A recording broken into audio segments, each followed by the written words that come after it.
Inaprubahan natin motion kahapon. Naman po kami.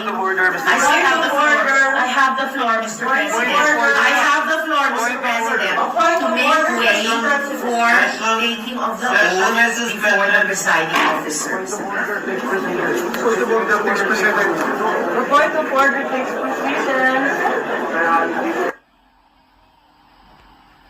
Which was the subject of the approved motion yesterday, and again, the subject, which was the subject of the approved motion yesterday, which is an offshoot of a question of privilege, which takes precedence over all motions.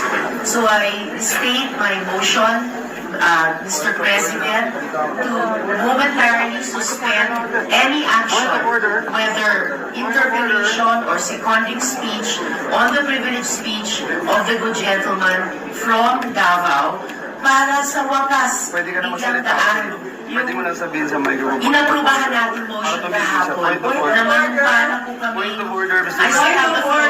I have the floor, Mr. President. I have the floor, Mr. President, to make way for taking of the oath before the presiding officer.